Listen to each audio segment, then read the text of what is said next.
Hey, how is it going, everybody? This is RBT coming at you with Friday Questions and Answers, episode 48, I believe, if I'm not mistaken. Yep, episode 48. And obviously, I owe you guys an apology because this is really late. It's Sunday at 12 o'clock, and I'm making this video. I have a really good excuse for that, though. Well, not really, but I do have an excuse. Friday, I came home and just fell right asleep. Like at about 6 or 7 o'clock, I got home and fell asleep. So obviously I couldn't make it then because I was asleep. And then the next day I had to go broadcast my first basketball game, so I didn't get a chance to do that either. Came home last night and had to write, I had to broadcast the game and I had to write an article for the paper for the game. So I had that to do and didn't have a chance to do this. So here I am making this video before the championship games, and I will be coming out to the recap to those. But what I do want to say is, hopefully, I think I said this in the last video, and I'm hoping to get it out early this week, is my NFL mock draft. My first mock draft. I'm probably going to do something different from the last couple seasons. Do one mock draft and do let's say a second version and third version of the mock drafts after the combine, and maybe one a week or so before the actual NFL draft. So first one hopefully coming out soon, and then after that is uploaded, hopefully I'll start doing my position breakdowns for the prospects going into the draft like I did last season.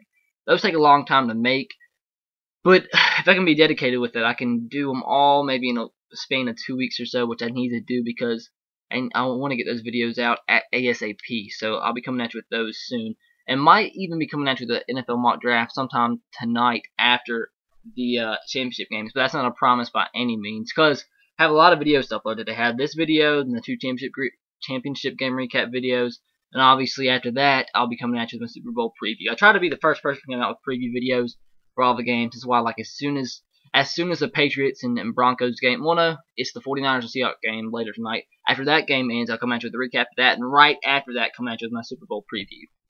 So a lot of videos, and maybe, just maybe after that, I'll have the mock draft uploaded, or maybe even between them. If not, hopefully I'll strive to do that in the next 2 days. I have the next 2 days off from school, so hopefully I'll be able to do that. So without further ado, let's get into the questions. I know for some reason this is by far like my most popular series here, because like I've uploaded a couple videos in the last couple of days. Videos I already had made to try not to have a big span of unuploaded videos, and I got a lot of comments on those videos asking where my questions and answers was. So apparently this is my most popular series on here. So I do apologize for the long wait, but let's get into it. I think I have a lot of questions too. If you don't mind, let me turn my fan on because it's hot as balls in my room. First question is from Sir Sports Guy. Sir Sports Guy asks, hopefully that's not too annoying for you. Hopefully you can still hear me. He asked, who do you think are the top 5 players over the last 5 years from Alabama? Or the top 5 Alabama players in the past 5 years. Top player, definitely, I would say, is Julio Jones. Number 2, probably Rolando McClain. 3, maybe Dante Hightower. 4, Are you just? I'd say Trent Richardson. I mean, in college, obviously, he was an absolute beast in college. And number 5, 5 years ago, that would be 2009. So Javi wouldn't have played in the last 5 years. Number 5, that's tough. Give me a second. Maybe Barrett Jones would be 5th. So maybe that would be it. If I could go back until when Nick Saban first came, Javier Arenas would be in there somewhere, but that's my top 5 right there. DJ Hayes says, what are those cheap pink hot dogs called? What's the name of your local grocery store? I have no clue what they're called. That's what I was saying. I don't eat them often, but when I do eat hot dogs, like, it's rare. Like, I don't specifically go out and find the cheap pink hot dogs. It's just like when we go out, somebody's grilling, and occasionally they'll have the pink cheap hot dogs, and those are the ones that I like the best. I mean, I'll eat the other kinds, but the pink cheap ones are the best. But it's nothing to do with my local grocery store. But the local grocery store here is called Greer's, but I'm not even sure if they have them. I mean, I don't go specifically to sorry about that, to go get them, but they might have them. I need to go check that out actually. And he also was talking about how this is DJ Hayes talking about how football teams, college football's turned into a league where football, the best team doesn't win anymore. The hottest team wins, aka Auburn and Florida State. Yeah, I can agree with that. Though, I mean, obviously, sometimes the best teams will win. I don't think that's always the case, but obviously, in all sports, when it comes down to championships, whoever's hottest at that point will have a very good chance, and that's shown. That's really good examples throughout all sports. I mean, the Red Sox this year, they got really hot at the end. And last season, for example, the Super Bowl, the Ravens got really hot at the end of the season. The Giants, every time they won the Super Bowl in the past 5, 6, 7, 8 years, they've got hot at the end of the season. So it's not just one sport; it's all sports. But yeah, that makes a lot of sense. Jackson Bear 1. Why didn't you make a video about Lane Kiffin getting hired by Alabama? I don't know. I was gonna make a video on it because obviously it's huge news, but I don't really remember why I didn't make a video on it. I probably should have. But what are my thoughts on Lane Kiffin getting hired by Alabama? I mean, I don't have anything against it. Yeah, the guy is to some at a cancer. But you gotta think. Yes, he's not been a great head coach. Yeah, he's had some success as an offensive coordinator. But the guy is an attractive name to some people. Sorry, I had to turn that TV off. He's an attractive name, a big name guy. He's a good recruiter, and you bring him in as your coordinator. I don't even think it's really a risky move. I mean, I think he's a good coordinator. I think he's a good recruiter. So what's the problem? He can't speak to the media. He's not going to have any chance to screw anything up. So I don't see a problem with it. I think it's a good hire, actually. I don't have a problem with it. Yeah, go back a couple months when they said he visited with Nick Saban. I didn't think it was a possibility in the world. Like, I thought that, I mean, that was not even a chance in my mind, but I didn't think necessarily it would be a bad move. But I don't have a problem with it. I really don't. He's a big name. A guy comes in. I mean, what is there to lose with him? I mean, there's nothing really. It's a what do they call it? A low risk, high reward type of deal with Lane Kiffin. So I have no problem with it. I think it'll be okay. But the bad thing is you have so many fans that are ignorant towards the decision. So if our offense struggles a little bit, it doesn't matter if it has anything to do with a new quarterback, a couple new wide receivers, a few replacements on the offensive line will have nothing to do with that. It will just be Lane Kiffin. So that's the one door that it opens. But in the grand scheme of things, that doesn't matter at all. Man. All right. Next we have I not been saying the names? Jackson Bear 1 asked that. For some reason, I feel like haven't been saying the names of people asking questions. Buffalo Bills fans 97 says, do you think Bama can be a national championship contender next season with McCarron and Mosley leaving? I mean, yeah, I think as long as Saban's there and the talent, the talent he's bringing in has not changed. We have a lot of good quarterbacks on the roster and potentially bringing in another quarterback that can be very good. So I think eventually one of them will emerge. And you got to remember 2 out of the last 3 national championships Alabama won was with a first-year starter at quarterback. Greg McElroy's first year starting, he won the national championship, went undefeated.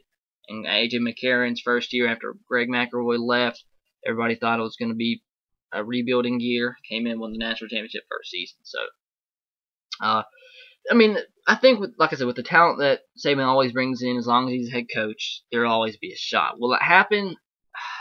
I wouldn't say so. I think they'll, be up in the rankings, have a good season, but we'll just have to see. But I wouldn't count them out by any means. So next question, DJ Hayes. Will Jeremy Pruitt do great things for Georgia? How realistic is it for the Dogs to win the national championship? Will Tennessee give Alabama a scare or quite possibly a loss?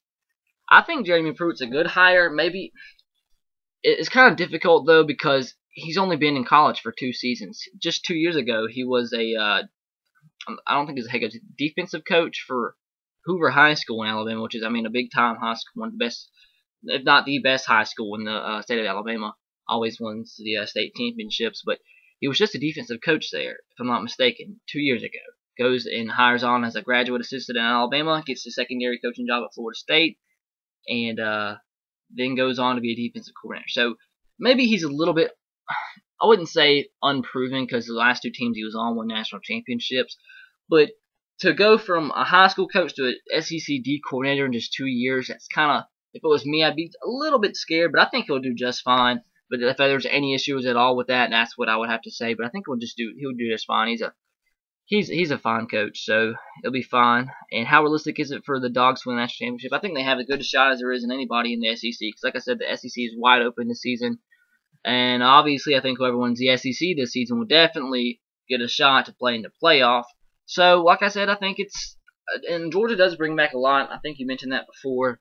2 really good running backs, a good wide receiver core. They will have to replace Aaron Murray, obviously.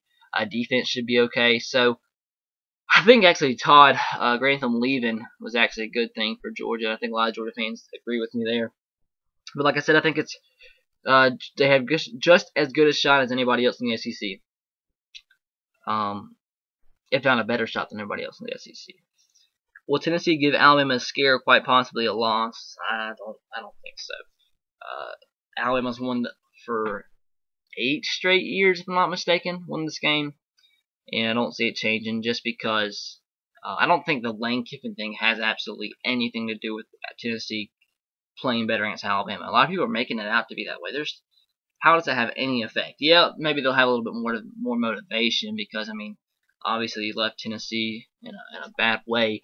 But other than that, there's no implications that Lane Kiffin has to do anything with the performance of Tennessee against Alabama. So I don't think there's really any shot there. Who knows, though? I mean, like I said, the SEC is wide open. If there's any team like Tennessee wants to come out and be successful one year, this will be the year because everybody has a shot this season. DJ Hayes also asked, what do you think was the play of the year for college football? As hard as it is to say, obviously, I believe that Chris Davis kick 6 was the play of the year. Jackson Bear won. With Alabama on a decline and Tennessee on the rise and Lane Kiffin hired by Alabama, will the 3rd Saturday in October be better than ever, and will Tennessee have a chance to win? P.S. You have also forgot to add Tennessee to your top college football facilities list because we have one of the best in the country. I kind of disagree with you there. I do not think Alabama's on the decline whatsoever. Yeah, they lost 2 games, but, I mean, just because people are mentioning that Alabama's on the decline after losing 2 games and having a shot to win the national championship, I think that's a pretty good thing to have a 2-win season. People think your program's completely down the water. I think it's going to be perfectly fine. I think as long as Nick Saban there, like I mentioned, he's going to be perfectly fine, continue every single season. Obviously not win the national championship every season, but I mean, there's 126 teams in FBS football. You're not going to win the national championship every year. 95%, maybe 90% of the fans of college football teams will never witness a national championship in their lifetime. We've witnessed 3 out of the last 5 now, I think. So, just because we lost 2 games, I don't think we're in a decline at all. And Tennessee, I mean, I believe it, like you said, it is on the rise, but I don't think that Alabama on the decline is a accurate statement. And will it be better than ever? I think it'll be a lot more interesting. Will it be more competitive? We'll have to see there. Because like I said, anybody thinking about the SEC this season will win it. But I mean, every time somebody steps in the football field, they have a chance to win. I mean, obviously, it's on 2009, the first year winning the national championship since 1992. Tennessee was a field goal away from winning that game, and luckily, Terrence Cody had the block kick there. But I mean, like I said, every time somebody steps on the field, they have a chance to win. But is it likely? I don't think so. But we'll just have to see. It's really too early to say there. And yeah, I do agree with you there. I forgot to list Tennessee with some of the best football facilities. They do have nice facilities there at Tennessee. I've actually been, I went to Winterfest, and it was in Knoxville, and it was actually in the Tennessee's basketball arena. Now, so I've seen the stadium, seen kind of a little bit of the campus, so it is a really nice campus, and they have really nice facilities as well. I just couldn't really think off the top of my head with that question. Buffalo Bills fan 97, what is your major? Broadcast journalism is my major. T. Walker 2 says, what do you think TCU needs to do in order to compete in the Big 12? Let me think about that for just a second. I think they have the right guy there, obviously. Gary Patterson's led TCU to multiple BCS bowl championship victories in the last 5, 6, 7, 8 years. Even brought them to a Rose Bowl victory. So I think I mean, as long as he's there, I think TCU joining the Big 12. I mean, it was a good move for them in the way college football is moving now. Because I mean, if you're outside of the Big 5 conferences now, it's gonna be really hard for you to make the football playoff. Not impossible, but very, very difficult. So I think it was the right move. But with that move, it's gonna be a lot harder to compete year in and year out for a Big 12 championship. Will they do it under Gary Patterson? Likely, because he's such a great head coach. I think it's gonna take a while really to bring in the talent to compete each and every week with Big 12 teams. Yes, they did it before, but to do it on a consistent basis is a different thing. I mean, obviously we've seen them struggle the first couple seasons in the Big 12. A big reason of that's been the quarterback play. I mean, what's his name? Boykin, the quarterback. I can't remember his first name for some reason. Boykin. He kind of struggled. Casey Pahal was supposed to be the best quarterback in the Big 12 last season, and he was hurt for a lot of the season. He actually suspended the year before on drug charges, and so they've been kind of struggling at the quarterback position. They did get a solid quarterback like they did under Andy Dalton, who really helped bring them to a couple of the BCS bowls. I think they're going to have solid defense under Gary Patterson in a couple of seasons. Yeah, the defense, uncharacteristically of Gary Patterson's defense, struggled the last couple of seasons. But like I said, help give him time to bring in recruits that are competitive with the other Big 12 schools and the recruits that they get, and I think they'll be just fine. Will it happen next season? Probably not. But just give them a couple seasons to recruit the players he needs to compete with Big 12 schools, and I think they'll be okay.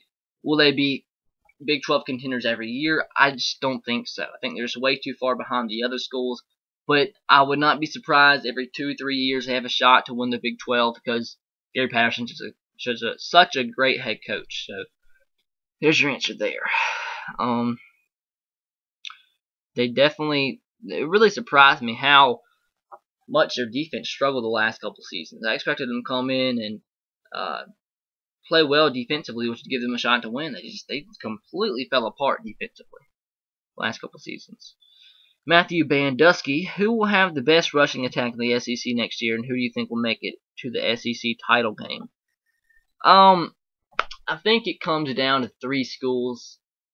Those 3 schools obviously being Alabama, Auburn, and Georgia. I mean, Georgia, I think, probably talent-wise has the upper hand. I mean, obviously, Keith Marshall, Todd Gurley coming back. It's a pretty big duo right there. Might be the best. Well, probably is the best running back duo right now in college football. So, but with the offense, obviously, that Gus Malzahn has, they're going to be successful running the football no matter who they put back there. Yes, they lose Trey Mason when they bring back Corey Grant. The JUCO running back they had last year, can't think of his name right now. Curtis Payne. Cameron Artis Payne. Is that his name? Yeah. Him. And I'm sure they'll have some other solid backs. So they have Rock Thomas, the best running back in Alabama right now. I actually believe he was named Mr. Alabama. He'll be going to Auburn, and I won't be surprised if he has a lot of playing time year 1 and is successful year 1. So I think they'll be solid as well. And Alabama, obviously, I think it might be kind of hard to say because Cyrus Kwanjo is going to be, I don't know why, but he's probably going to be a first-round pick.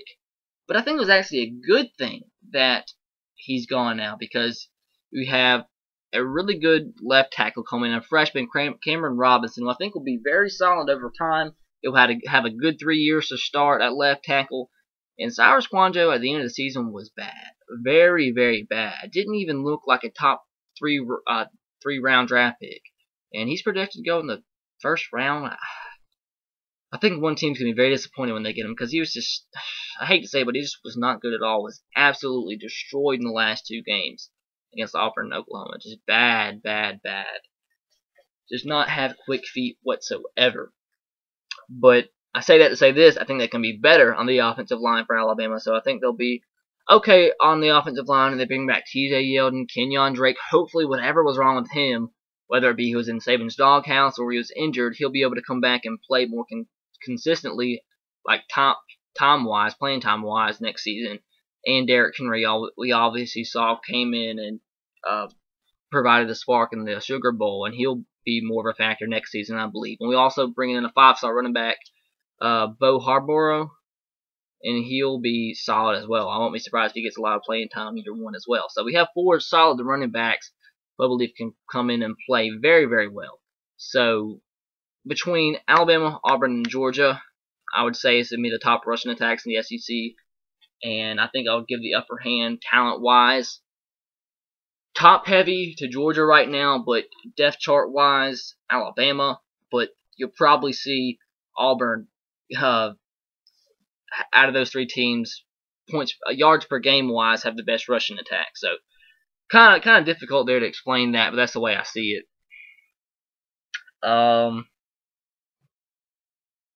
Where am I at?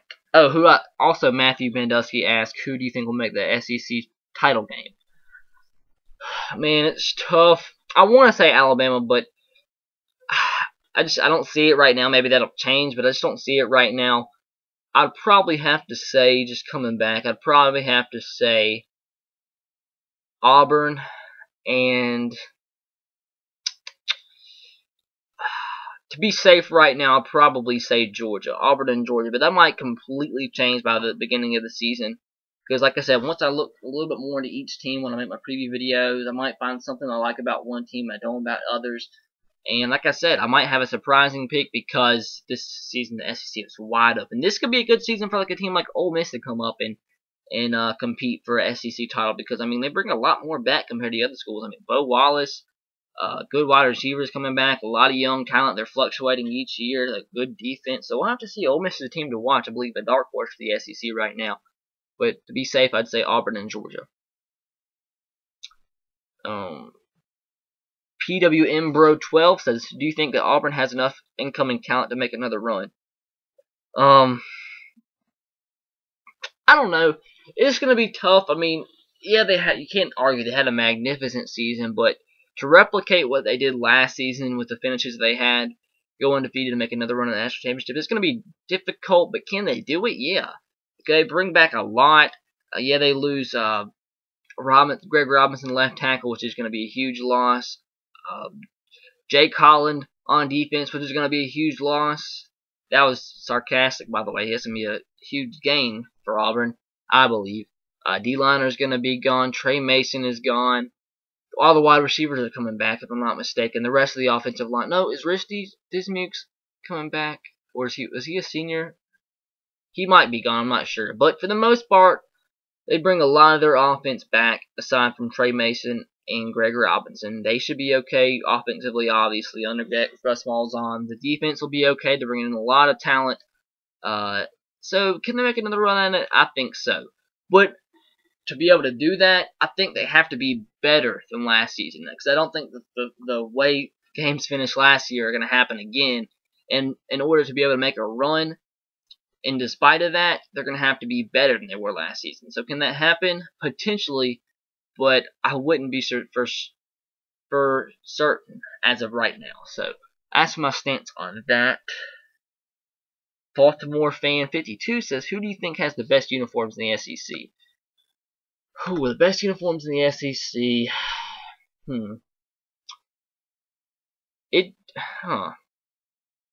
I like some of Florida's. I like a couple of Missouri's. I'm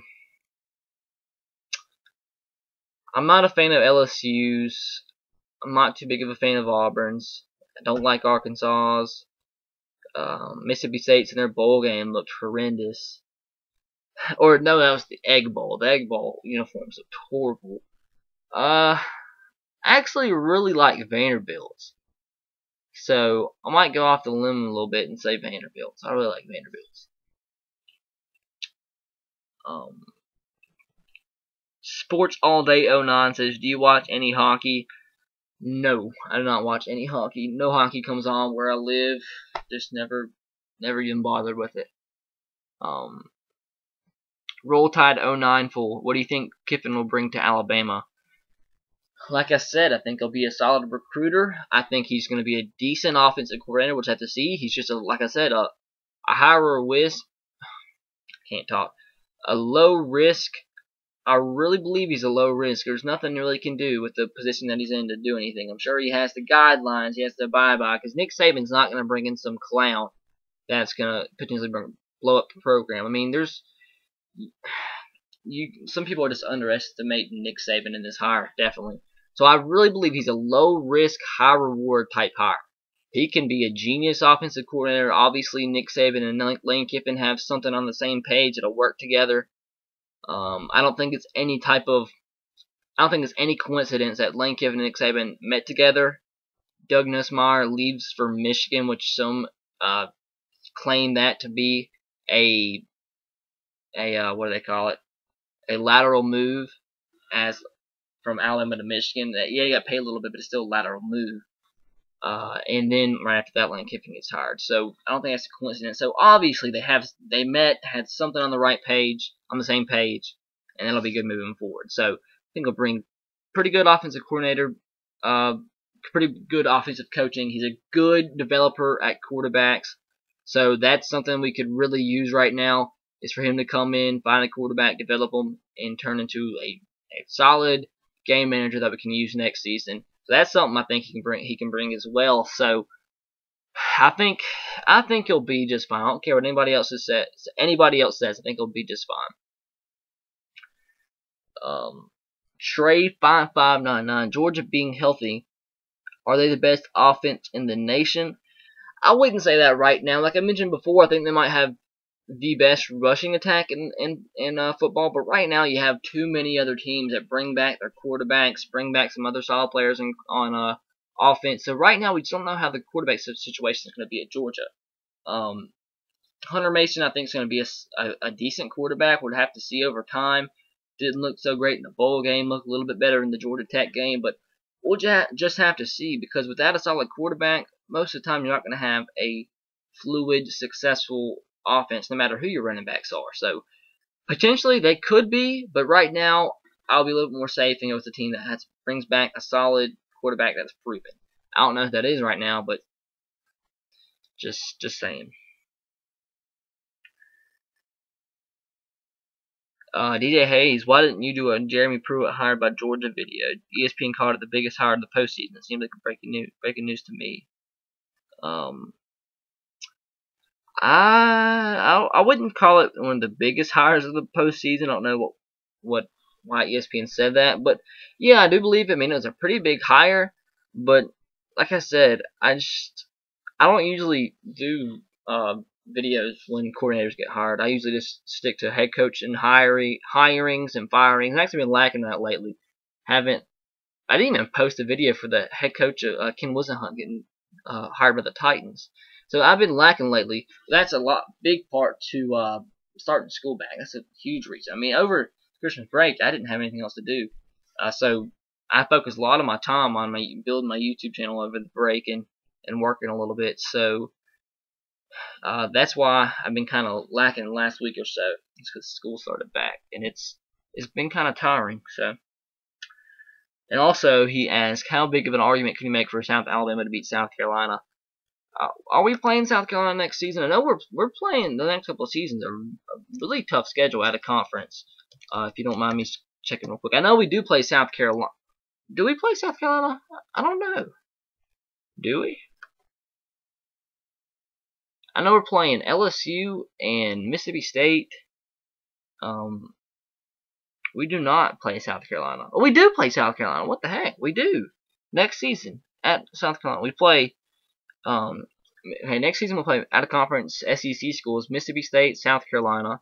The next season we have NC State, Nebraska out of conference. Next season, Mississippi State and Mississippi State and LSU. The next season, Ole Miss and Oklahoma State. The next season, Oklahoma State. The next season, Nebraska. The next season, Oklahoma State. And then that's about it. So we have some pretty tough out-of-conference schedule the next couple of seasons. That's a moneymaker. But to answer your question, that'll be tough. Kind of the reason why I thought they had a good chance against Tennessee this season was because everybody was talking about how tough Tennessee's schedule was early on, and they had a lot of tough games. I forget particularly who it was in the SEC. I know they played Oregon. Started off with somebody tough, and then they had ESPN when they highlighted it called it a break against South Alabama, and then et cetera, whoever they played after that was really tough as well. I believe it might have been Florida and Alabama back to back, and that was when Florida was ranked high. So I think they really were going to look ahead past South Alabama, not give them any shot. I thought we had the talent to be able to beat them, and we almost did. Ross Matheny had a great game. We came 7 yards short of tying the game, and I believe Coach Joey Jones said that he was going to go for 2 if he would have scored there, so that would have been interesting to see if he went for the win. But to beat South Carolina, man, I don't know. When was it? Was it early in the season? No, it is late in the season. So sometimes you see when teams play late in the season against out-of-conference, lower-tier, mid-tier teams, they kind of, cue Florida last season, when they play Georgia Southern, they lose. South Carolina, even Steve Spurrier admitted to this. When they play Wofford every year, they're an FCS team. They struggle with them every single season. So maybe that's the case you could have there. Maybe South Alabama at the time is having a really good season. I mean, obviously they're going to be pumped up to play an SEC team. So maybe motivation's a factor there. We have a lot of talent coming back. We lose our quarterback this coming up season. He's graduating. And last season he wasn't good. Well, I guess you can say the season before last. Now he wasn't good at. Well, he was average, but not great by any means. The last season, I think he led the Sun Belt in total offense, so he improved a ton and was really effective. And then we bring in the next quarterback, Brandon Bridge. He'll be one and done because he'll be a senior, his first year to start. He looked really inconsistent last season. He brings the running ability to the game. He's really athletic. He's a huge guy, like 6'6", I believe. He has a big arm, but he doesn't have good touch. And, if he can improve like Ross Matheny did, this guy can be unstoppable. But aside from him, if he can be okay and solid, not turn the football over, just be okay, we have talent around him that can be very effective. We lose a lot on defense, so I guess I'm saying all this to say that it's not likely by any means, but motivation can be a factor. And we do have some offensive talent coming back, some really good offensive talent. So if our quarterback situation can be solid, it'll be a little bit closer than some people think. So that is that. Razorback 1995. What was your favorite childhood movie?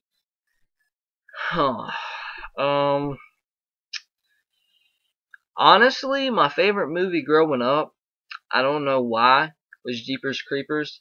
That came out in 2002, and I still like watching that movie, Jeepers Creepers. It was awesome. Yeah, I know it's rated R movie, but it was awesome. I really liked Fever Pitch when it came out. It was pretty awesome. But if you mean by childhood movie, like when I was 5. When I was little, I really liked Land Before Times. I like that, but I haven't watched that in maybe 10 years. Man, this is tough. I really don't know. I really don't know if I had a favorite childhood movie. I liked Sandlot too. Who didn't like the Sandlot? So maybe one of those two. It's kind of tough, but I'd probably say one of those two. Off the top of my head, I'd probably think about something in about 10 minutes. Daniel Perry, do you think Oklahoma can make the playoffs next season? I mean, if Trevor Knight plays like he did in the Sugar Bowl next season, frick yeah, they have a chance to. Like, where did that come from? I don't know. The dude had 5 touchdown passes all season long.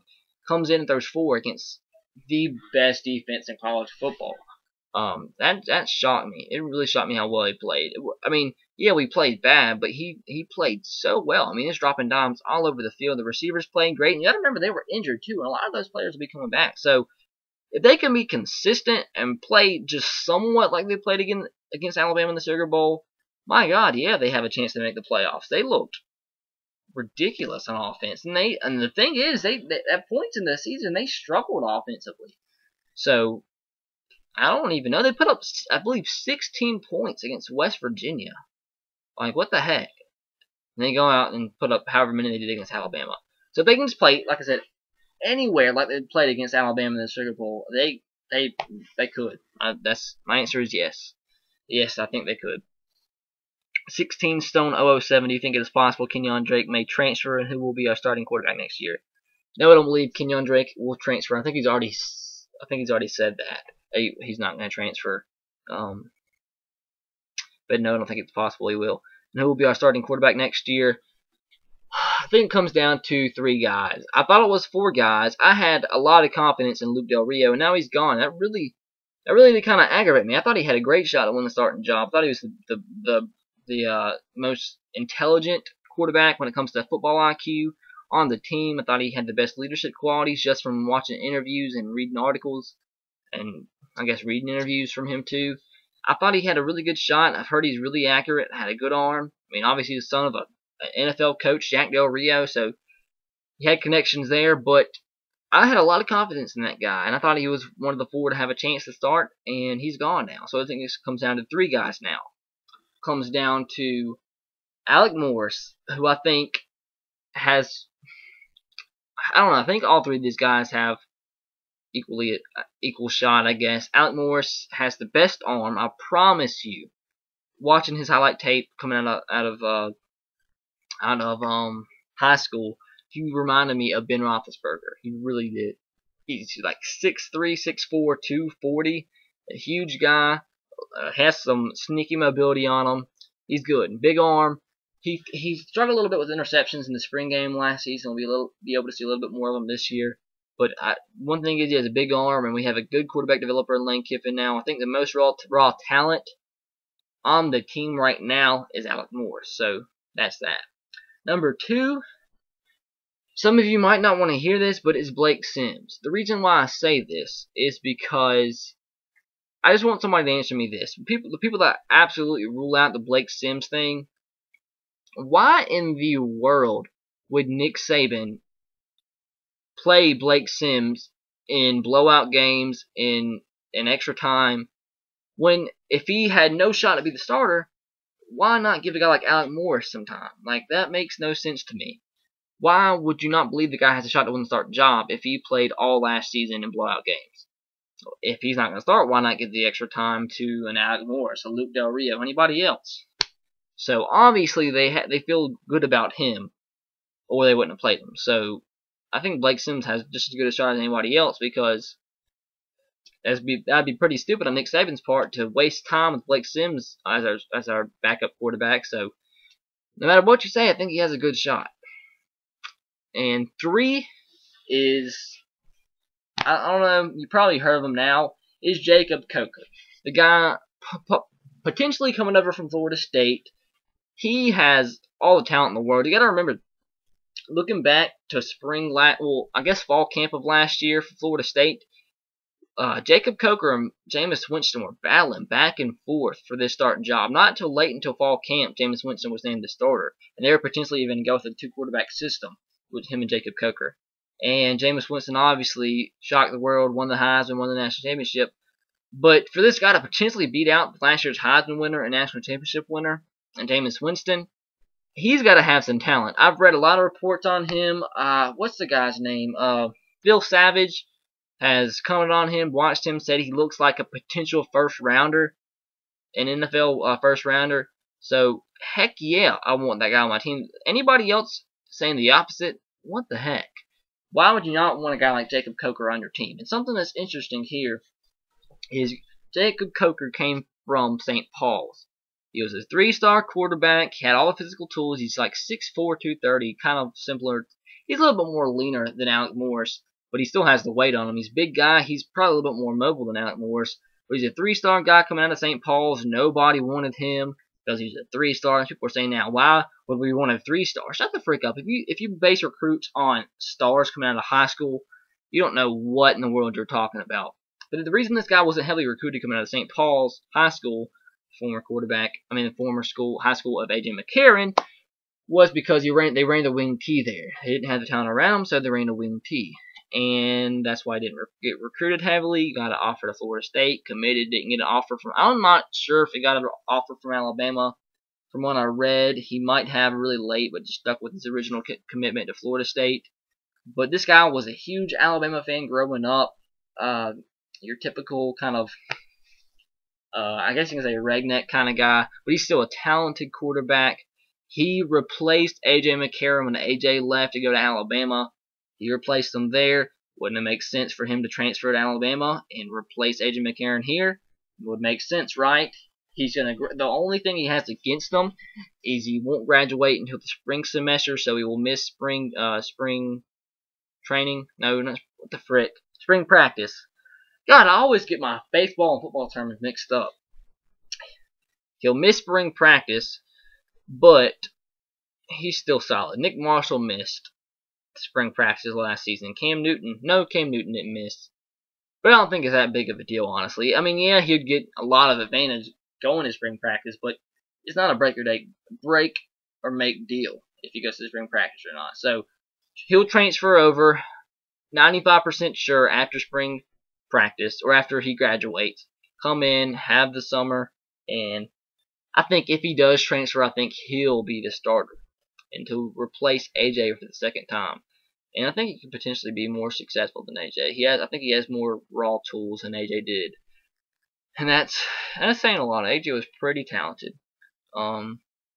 So if Coker for some reason ends up not transferring, I think Alec Morris is going to be the guy. But if he does, Jacob Coker, I believe, will be the starter. But don't rule out Blake Sims. Just don't do it. Alright, 2 last questions. The Starkey Sharky 100. What do you think about Ken Whisenhunt signing? I really do like it. I love it. I should have made a video on it. I apologize that I didn't. I think he's a good hire. I mean, this is a guy that brought the Cardinals to the Super Bowl before, so he has the Super Bowl experience. Yeah, they didn't win it, but he has the experience nonetheless. He became the offensive coordinator of the Chargers, completely revamped Phillip Rivers, made him had a great season, so obviously he can work well with quarterbacks. He's a great offensive mind. He's already had some solid hirings on the coordinator positions. I think he brought over the Browns defensive coordinator to be our D coordinator. He brought over UCLA's defensive coordinator to be our linebackers coach. So he's making some solid hirings, and I think our offense will be just fine. We'll have to see what he does with the quarterback situation. I wouldn't be surprised if he's a guy that doesn't force, but really tries to push for a trade up in the draft to try to draft one of his own quarterbacks. I'm not sure, because he's still got to make the decisions on whether he wants to keep Locker and Chris Johnson, which hopefully, dear God, they will not keep Chris Johnson, because they could make some big moves if they free up that cap space. But I wouldn't be against trading up, getting a quarterback. I think there's a lot of talent in this year's draft. There's also some talent in next year's draft, but if that's the case, we don't want to be at the position next season to be able to draft one of those quarterbacks way up in the draft. So if we want to get a quarterback, I think this year is the year. I think we have the talent around him with the good coaching and solid play. If we can get a quarterback, we do have the talent. So if we can get a good quarterback in there, and the coaching provides more than what Mike Munchak's staff did, which is almost for sure thing, I think we're a playoff caliber team. I really, really do. I think we have a solid defense. I think we have a good offensive line. I think we could use a different running back. I think we have a good core wide receivers. A quarterback is all we need, I think. If Jake Locker can stay healthy and just develop, he could be the guy. But the thing is, he's just not healthy. And you just can't, how can I say this? You just can't keep waiting on a guy to stay healthy when you're trying to win football games. Yeah, he's a good guy. When he plays a good, solid quarterback that needs a little bit more developing, but he just can't stay healthy, and you just can't fault somebody for needing somebody else when that's the case.